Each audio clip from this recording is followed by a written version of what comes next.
everybody and welcome back to Wilderness Adventures UK. Now in case you haven't guessed it, today's video is going to be all about this. Not a Land Rover, Toyota this one. Land Cruiser 1992. So this is a diesel, it's the 4.2 turbo diesel. Not many left in the UK as far as I know.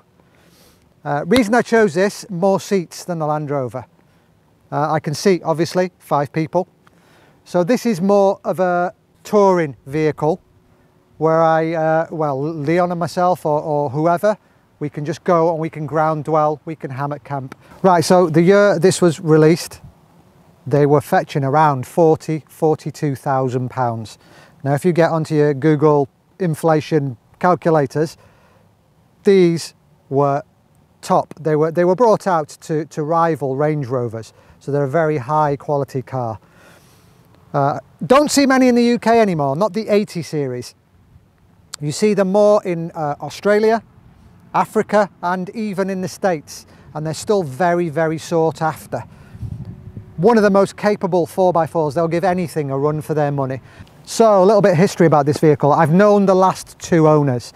In fact, one of them you can go and follow on Instagram, Essex Overland. Now Essex Overland, Liam over there, had this vehicle for quite a while, chucked a hell of a lot of money at it and did some really, really worthy upgrades.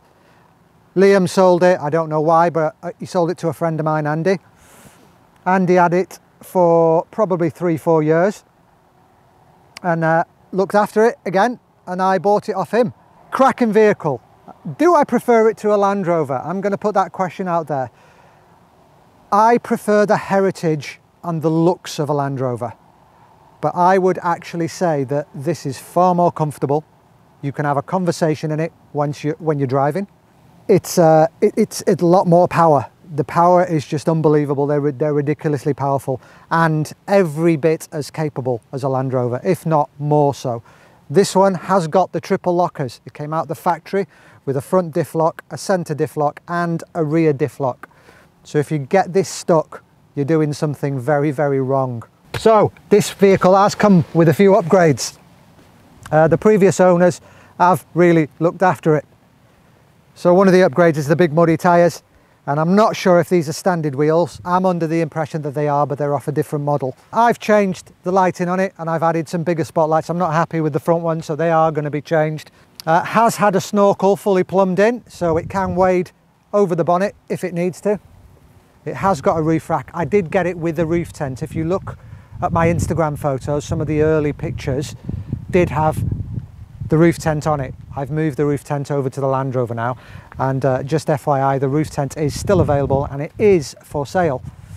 Doesn't belong to me, it belongs to the previous owner, but rather than take it off and store it somewhere, he just decided to let me use it. You will notice that the fridge out of my Land Rover has been transplanted into this because this did come with a fridge of its own, but it's a lot smaller.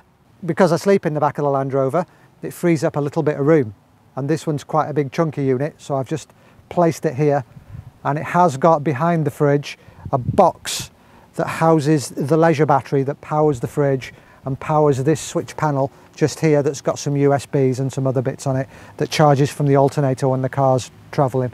I have put my portable solar panel in, which does come with crock clips, and I can, if I'm parked up for several days, I can just put onto the leisure battery and charge it. So the future plans for this vehicle are not to make it into a camper, but to have that option there. So I don't want to permanently rip out the back seats or anything crazy like that. What I do want to build is a platform with some drawers in. Fridge can sit on top, and if I'm ever 4 or 5 hours away from home, planning on tent camping and the weather turns sour, I can always fold the seats down and sleep in the back. Right guys, if you'd like to see more on this vehicle, please do leave a comment below. Don't forget to like, share and subscribe. As this vehicle is from the 90s, let's see if you can remember where this well-known catchphrase come from. Let's off-road.